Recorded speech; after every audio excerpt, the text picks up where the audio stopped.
ਬਿਸਮਿਲ੍ਲਾਹਿਰਰਹਿਮਾਨਿਰਰਹੀਮ अस्सलाम वालेकुम। कि ਜਦੋਂ ਕਿਸੇ ਕੌਮ ਦਾ ਖਾਤਮਾ ਕਰਨਾ ਹੋਏ ਨਾ ਤੇ ਉਹਦੇ ਖਿਲਾਫ ਮਸਲਸਲ ਝੂਠਾ ਪ੍ਰਾਪੋਗੰਡਾ ਕੀਤਾ ਜਾਂਦਾ ਹੈ। ਦੁਨੀਆ ਦੀਆਂ ਸਭ ਬੁਰਾਈਆਂ ਸਭ ਜਰਾਇਮ ਉਹਦੇ ਵਿੱਚ ਦੱਸੇ ਜਾਂਦੇ ਨੇ। ਮਸਲਨ ਤੁਸੀਂ ਮੁਸਲਮਾਨ ਹੋ, ਸਾਰੇ ਪਾਕਿਸਤਾਨ ਵਾਲੇ ਸਾਰੇ ਮੁਸਲਮਾਨ ਨੇ, ਤੁਹਾਨੂੰ ਇਹ ਗੱਲ ਆਸਾਨੀ ਨਾਲ ਸਮਝ ਆ ਜਾਏਗੀ ਕਿ ਇੰਡੀਆ ਦਾ ਜਿਹੜਾ ਮੁਸਲਮਾਨ ਹੈ ਨਾ ਉਹਦੇ ਖਿਲਾਫ ਮਸਲਸਲ ਪ੍ਰਾਪੋਗੰਡਾ ਕੀਤਾ ਜਾਂਦਾ ਹੈ। ਆਮ ਹਿੰਦੂ ਨੂੰ ਇਹ ਦੱਸਿਆ ਜਾਂਦਾ ਹੈ ਕਿ ਇੰਡੀਆ ਦੇ ਸਾਰੀ ਗੁਰਬਤ, ਜੋ ਵੀ ਬਿਮਾਰੀ, ਜੋ ਵੀ ਉੱਥੇ ਮਸਾਇਲ ਨੇ, ਸਿਕਿਉਰਿਟੀ ਦੇ ਮਸਾਇਲ ਨੇ, ਉਹਦੀ ਸਾਰੇ ਜ਼ਿੰਮੇਦਾਰ ਭਾਰਤੀ ਮੁਸਲਮਾਨ ਨੇ ਜਿਹੜੇ ਅੰਦਰ ਦੇ ਗੱਦਾਰ ਨੇ, ਤੇ ਪਾਕਿਸਤਾਨੀ ਮੁਸਲਮਾਨ ਨੇ ਜਿਹੜੇ ਬਾਹਰੋਂ ਖਤਰਾ ਨੇ। ਲਿਹਾਜ਼ਾ ਮੋਦੀ ਜੀ ਚੋਰੀ ਕਰਨ, ਅਡਾਨੀ ਚੋਰੀ ਕਰੇ, ਅੰਬਾਨੀ ਚੋਰੀ ਕਰੇ, ਉਹ ਲੋਕ ਗੁਰਬਤ ਨਾਲ ਮਰਨ, ਆਮ ਹਿੰਦੂ ਦੀ ਕੋਈ ਜ਼ਿੰਦਗੀ ਨਾ ਹੋਏ। ਲੇਕਿਨ ਉਹਨੂੰ ਪੁੱਠਾ ਸਬਕ ਇਹ ਪੜ੍ਹਾ ਦਿੱਤਾ ਗਿਆ ਕਿ ਜਿੰਨੀ ਦੇਰ ਤੱਕ ਇੰਡੀਅਨ ਮੁਸਲਮਾਨ ਹੈ ਵੇ ਨਾ, ਉਨੀ ਦੇਰ ਤੇਰੀ ਗੁਰਬਤ ਨਹੀਂ ਮੁੱਕ ਸਕਦੀ। ਉਹ ਆਂਦਾ ਇਹਨੂੰ ਖਤਮ ਕਰੋ ਤੇ ਫੇਰ ਹੀ ਗੁਰਬਤ ਮੁੱਕੇਗੀ। ਇਹ ਸਾਡੇ ਹਰ ਪਾਕਿਸਤਾਨੀ ਨੂੰ ਇਹ ਗੱਲ ਮੈਂ ਕਰ ਰਿਹਾ, ਸਭ ਨੂੰ ਸਮਝ ਹੋਣੀ ਹੈ, ਕਿਉਂਕਿ ਇਹ ਵੀ ਮੁਸਲਮਾਨ ਨੇ, ਉਹ ਵੀ ਮੁਸਲਮਾਨ। ਉਹ ਫਿਰ ਭਾਰਤੀ ਮੁਸਲਮਾਨ ਦਾ ਰਵੱਈਆ ਕੀ ਹੈ ਕਿ ਉਹ ਆਪਣੇ ਪ੍ਰਾਪੋਗੰਡੇ ਦੇ ਖਿਲਾਫ ਨਾ, ਕੋਈ ਉਹਦੇ ਕੋਲ ਰਹਿਨੁਮਾ ਕੋਈ ਨਹੀਂ ਜਿਹੜਾ ਉਸ ਪ੍ਰਾਪੋਗੰਡੇ ਦਾ ਮੁਕਾਬਲਾ ਕਰਨ ਵਾਲੇ ਮਰਦ ਪੈਦਾ ਹੋਣ। ਉਹ ਸਾਡੇ 'ਚ ਮਰਦ ਬੜੀ ਦੇਰ ਦੇ ਮੁਸਲਮਾਨਾਂ ਜਿਹੜੇ ਹਾਸ ਪੈਦਾ ਹੀ ਨਹੀਂ ਹੋ ਰਹੇ। ਲਿਹਾਜ਼ਾ ਭਾਰਤੀ ਮੁਸਲਮਾਨ ਜਿਹੜਾ ਨਾ, ਉਹਦੇ ਖਿਲਾਫ ਜਿੰਨਾ ਜ਼ੁਲਮ ਜ਼ਿਆਦਤੀ ਹੁੰਦੀ ਹੈ ਉਹ ਚੁੱਪ ਕਰਕੇ ਬਰਦਾਸ਼ਤ ਕਰੀ ਜਾ ਰਿਹਾ। ਉਹ ਇੰਤਜ਼ਾਰ ਕਰ ਰਿਹਾ ਉਸ ਬਰੈਲਰ ਕੁਕੜੀ ਹਾਰ ਜਿਹਦੀ ਇੱਕ ਕਰਕੇ ਜਿਹਦੀ ਲਾਲ ਕਰਨ ਦੀ ਵਾਰੀ ਆਉਂਦੀ ਹੈ। ਜਿੰਨੀ ਦੇਰ ਤੱਕ ਤੁਸੀਂ ਮੁਤਬਾਦਲ ਬਿਆਨੀਆਂ ਨਹੀਂ ਬਣਾਉਂਦੇ ਤੇ ਉਸ ਬਿਆਨੀਆਂ ਨੂੰ ਕਾਮਯਾਬ ਕਰਨ ਵਾਸਤੇ ਆਪਣੇ ਤਨਜ਼ੀਮਾਂ ਨਹੀਂ ਬਣਾਉਂਦੇ, ਤੁਸੀਂ ਆਪਣੇ ਆਪ ਨੂੰ ਤੁਸੀਂ ਮੁਨੱਜ਼ਮ ਨਹੀਂ ਕਰਦੇ, ਆਪਣੀਆਂ ਐਪਾਂ ਨਹੀਂ ਬਣਾਉਂਦੇ, ਤੁਹਾਡੇ ਖਿਲਾਫ ਪ੍ਰਾਪੋਗੰਡਾ ਹੁੰਦਾ ਹੈ। ਐਂਡ ਦੇ ਵਿੱਚ ਆ ਕੇ ਲੜਨਾ ਪੈਂਦਾ ਤੇ ਉਸ ਲੜਾਈ ਦੇ ਵਿੱਚ ਜੇ ਤੁਸੀਂ ਮੁਨੱਜ਼ਮ ਨਾ ਹੋ ਤਾਂ ਤੁਹਾਡਾ ਨੁਕਸਾਨ ਹੁੰਦਾ ਹੈ। ਭਾਰਤੀ ਮੁਸਲਮਾਨ ਉੱਧਰ ਹੀ ਜਾ ਰਹੇ ਨੇ, ਇਹਨਾਂ ਦਾ ਵੱਡਾ ਨੁਕਸਾਨ ਹੋਣਾ, ਅੱਲਾ ਬਚਾਏ। ਫਿਰ ਕੀ ਹੁੰਦਾ ਹੈ, ਪਾਕਿਸਤਾਨੀ ਹੁਣ ਪਾਕਿਸਤਾਨ ਦੇ ਵਿੱਚ ਦੁਨੀਆ ਦੇ ਹਰ ਜੁਰਮ, ਹਰ ਬੁਰਾਈ ਦੀ ਬੁਨਿਆਦ ਪੰਜਾਬੀ ਮੁਸਲਮਾਨ। ਪਾਕਿਸਤਾਨ ਦਾ ਮਸਲਾ ਹੈ ਸਾਮਰਾਜੀ। ਮਸਲਨ ਮੈਂ ਪੰਜਾਬੀ ਹਾਂ, ਮੈਨੂੰ ਪਤਾ ਹੈ ਕਿ ਯਾਰ ਸਾਡਾ ਮਸਲਾ ਗੁਲਾਮੀ ਹੈ, ਅੰਗਰੇਜ਼ੀ ਦੀ ਗੁਲਾਮੀ ਹੈ। ਅੰਗਰੇਜ਼ੀ ਦੇ ਜ਼ਰੀਏ ਪੰਜਾਬੀ, ਪਸ਼ਤੂਨ, ਬਲੋਚ, ਸਿੰਧੀ ਸਾਰਿਆਂ ਨੂੰ ਹਕੂਕ ਨਹੀਂ ਮਿਲ ਰਹੇ। ਚਲੋ ਕਿਸੇ ਨੂੰ ਘੱਟ ਨਹੀਂ ਮਿਲ ਰਹੇ ਨੇ, ਕਿਸੇ ਨੂੰ ਜ਼ਰਾ ਵੱਧ ਮਿਲ ਰਹੇ ਨੇ, ਲੇਕਿਨ ਸਭ ਨਾਲ ਜ਼ਿਆਦਤੀ ਹੋ ਰਹੀ ਹੈ। ਕਿਉਂਕਿ ਕੋਈ ਮੁੰਡੇ ਭਾਵੇਂ ਉਹ ਸਿੰਧ 'ਚ ਬੈਠੇ ਨੇ, ਬਲੋਚਿਸਤਾਨ 'ਚ, ਉਹਨਾਂ ਨਾ ਇਲਮ ਸਿਖਾਇਆ ਜਾ ਰਿਹਾ, ਨਾ ਹੁਨਰ ਸਿਖਾਇਆ ਜਾ ਰਿਹਾ, ਕੋਈ ਉਹਨਾਂ ਦਾ ਰੋਜ਼ਗਾਰ ਨਹੀਂ। ਅੱਛਾ, ਛੋਟਾ ਜਿਹਾ ਤਬਕਾ ਪਾਕਿਸਤਾਨ ਤੇ ਕਾਬਜ਼ ਹੈ, Lahore grammar, Karachi grammar, Aitchison college, Beaconhouse ਹੈ। ਲੇਕਿਨ ਇੰਡੀਅਨ ਪ੍ਰਾਪੋਗੰਡੇ ਦੇ ਜ਼ਰੀਏ ਦੱਸਿਆ ਜਾਂਦਾ ਹੈ ਕਿ ਹਰ ਪੰਜਾਬੀ ਮੁਸਲਮਾਨ। ਜੇ ਪੰਜਾਬ ਨੂੰ ਤੋੜ ਦਿੱਤਾ ਜਾਏ ਜਾਂ ਪੰਜਾਬੀ ਮੁਸਲਮਾਨ ਦਾ ਖਾਤਮਾ ਕਰਤਾ ਜਾਏ ਤਾਂ ਪਾਕਿਸਤਾਨ ਦੇ ਮਸਾਇਲ ਹੱਲ ਹੋ ਜਾਣਗੇ।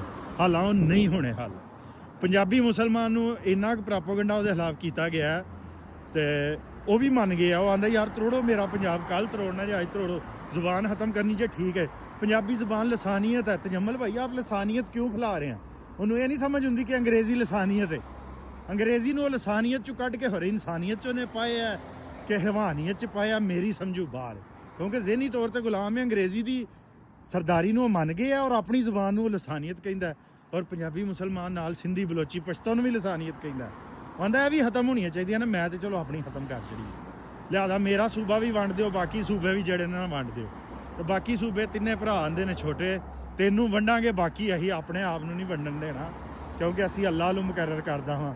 ਸਾਡੀਆਂ ਜਿਹੜੀਆਂ ਸਰਹੱਦਾਂ ਨੇ ਉਹ ਅੱਲਾ ਨੇ ਬਣਾਈਆਂ ਨੇ ਤੇ ਤੇਰੀਆਂ ਅੰਗਰੇਜ਼ ਨੇ ਬਣਾਈਆਂ ਨੇ। ਤੂੰ ਅੰਗਰੇਜ਼ ਦਾ ਗੁਲਾਮ ਹੈ, ਅਸੀਂ ਅੰਗਰੇਜ਼ ਦੇ ਆਕਾ ਹਾਂ। ਉਹਨਾਂ ਦਾ ਕਹਿਣਾ ਇਹ ਵੇ ਕਿ ਅਸੀਂ ਮਤਲਬ ਬੜੇ ਬਹਾਦਰ ਹਾਂ, ਪਤਾ ਨਹੀਂ ਸ਼ਾਇਦ ਅਰਬਾਂ ਤੋਂ ਵੀ ਬਹਾਦਰ ਹਾਂ, ਤੁਰਕਾਂ ਤੋਂ ਵੀ, ਅਸੀਂ ਮੰਗੋਲਾਂ ਤੋਂ, ਮਤਲਬ ਅਸੀਂ ਅੰਗਰੇਜ਼ਾਂ ਤੋਂ ਵੀ ਵੱਡੀ ਸਾਡੀ ਸਲਤਨਤ ਸੀ। ਮੇਰੀ ਸਮਝੂ ਬਾਹਰ ਹੈ, ਕਿੱਥੋਂ ਪੜ੍ਹਦੇ ਨੇ ਅੱਜ ਦੀਆਂ ਗੱਲਾਂ। ਬਹਰਹਾਲ ਉਹ ਪੰਜਾਬੀ ਮੁਸਲਮਾਨ ਵੀ ਉਹ ਪ੍ਰਾਪੋਗੰਡੇ ਨੂੰ ਮੰਨ ਰਿਹਾ ਜਿਹੜਾ ਸਾਡੇ ਦੂਜੇ ਛੋਟੇ ਭਰਾ ਮੰਨ ਰਹੇ। ਤੇ ਉਹਨਾਂ ਦਾ ਹੱਲ, ਉਹਨਾਂ ਸਾਦਾ ਜਿਹਾ ਹੱਲ ਕੱਢਿਆ ਕਿ ਪੰਜਾਬ ਦੇ ਟੋਟੇ ਕਰ ਦਿਓ। ਜਦੋਂ ਪੰਜਾਬ ਦੇ ਟੋਟੇ ਹੋ ਗਏ, ਪੰਜਾਬ ਦੇ 3-4 ਸੂਬੇ ਬਣ ਗਏ ਤੇ 30-40 ਸਾਲ ਬਾਅਦ ਪੰਜਾਬੀ ਨਾਂ ਦੀ ਕੋਈ ਜ਼ੁਬਾਨ ਦੁਨੀਆ ਤੇ ਨਹੀਂ ਹੋਣੀ, ਨਾ ਕੋਈ ਕੌਮ ਹੋਣੀ ਹੈ। ਸਿੱਧੀ ਜੀ ਗੱਲ ਹੈ ਯਾਰ। ਤੇ ਪੰਜਾਬੀ ਮੁਸਲਮਾਨ ਇਸ ਗੱਲ ਤੇ ਤਿਆਰ ਹੈ।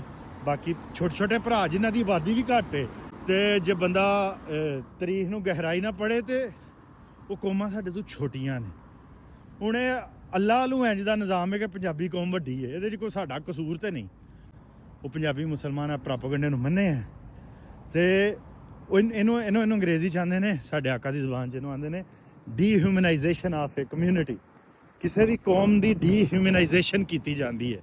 ਪੰਜਾਬੀ ਮੁਸਲਮਾਨ ਨੂੰ ਪਹਿਲਾਂ ਮੁਸਲਮਾਨ ਨਹੀਂ ਮੰਨਿਆ ਜਾਂਦਾ, ਅੱਧਾ ਮੁਸਲਮਾਨ ਹੈ, ਇਹ ਸਿੱਖ ਹੈ, ਇਹ ਸਿੱਖਾਂ ਦੀ ਔਲਾਦ ਹੈ, ਇਹ ਹਾਲੇ ਤੱਕ ਹਿੰਦੂ ਹੈ। ਇਹਦੇ 'ਚ ਜੋ ਦੁਨੀਆ ਦੀਆਂ ਬੁਰਾਈਆਂ ਨੇ ਨਾ, ਤੁਹਾਨੂੰ ਪਤਾ ਹੀ ਹੈ, ਉਹ ਮੈਂ ਜਿਹਦੇ ਤਾਨੇ ਮਾਰਾਂਗਾ ਤੇ ਉਹਨਾਂ ਮੈਨੂੰ ਬਲਾਕ ਕਰ ਦੇਣਾ, ਉਹ ਮੇਰੇ 'ਚ ਨੇ, ਪੰਜਾਬੀ ਮੁਸਲਮਾਨ 'ਚ ਨੇ। ਤੇ ਲਿਹਾਜ਼ਾ ਪੰਜਾਬੀ ਮੁਸਲਮਾਨ ਨੂੰ ਖਤਮ ਕੀਤਾ ਜਾਏ, ਪੰਜਾਬ ਨੂੰ ਖਤਮ ਕੀਤਾ ਜਾਏ, ਤਾਂ ਪਾਕਿਸਤਾਨ ਦੇ ਮਸਾਇਲ ਹੱਲ ਹੋ ਜਾਣਗੇ। ਇਹ ਸਾਦੇ ਜ਼ਿਹਨਾਂ ਦਾ ਹੱਲ ਹੈ। ਲੇਕਿਨ ਜਿਹੜੇ ਬੰਦੇ ਤਾਰੀਖ ਨੂੰ ਜਾਣਦੇ ਨੇ, ਜੇ ਪੰਜਾਬੀ ਮੁਸਲਮਾਨ ਹੁਣ ਕੀ ਕਰ ਰਿਹਾ, ਇੰਨਾ ਪ੍ਰੋਪੇਗੈਂਡਾ, ਇੰਨੀ ਗਾਲ ਪੈਂਦੀ ਹੈ, ਹੁਣ ਜਵਾਬ 'ਚ ਉਹ ਵੀ ਗਾਲ ਕੱਢ ਰਿਹਾ। ਉਹ ਆਂਦਾ ਠੀਕ ਹੈ ਮੈਂ ਪੰਜਾਬ ਬਚਾਉਣਾ, ਮੈਨੂੰ ਪਾਕਿਸਤਾਨ ਦੀ ਪਰਵਾਹ ਨਹੀਂ।